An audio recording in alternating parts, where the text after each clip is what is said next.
तळा तालुक्यातील इंदापूर आगरदंडा महामार्गाच्या सोनसडे गावाच्या हद्दीमध्ये मुसळधार पावसामुळे रस्त्याजवळच्या टेकडीवरची माती मोठ्या प्रमाणात रस्त्यावरती वाहून गेली आहे। त्यामुळे रस्त्यावरती सगळीकडे मातीचं साम्राज्य पसरलेलं होतं, ज्यामुळे रस्ता निसरडा होऊन गंभीर अपघात होण्याची सुद्धा शक्यता होती।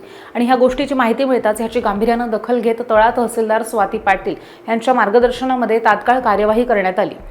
निवासी नायब तहसीलदार मंगेश पालंडे, मंडळ अधिकारी चंद्रकांत राऊत, ग्राम महसूल अधिकारी विशाल वाघमारे, नितीन कदम, ज्योती पठाणे, महसूल सेवक किशोर सोगले असं सगळे पथक तात्काळ घटनास्थळी दाखल झाले। यावेळी या पथकाकडून वाहन चालकांना सावध करणं शिवाय अपघात टाळण्यासाठी वाहनांचे वेग नियंत्रणाचं काम करण्यात आलं।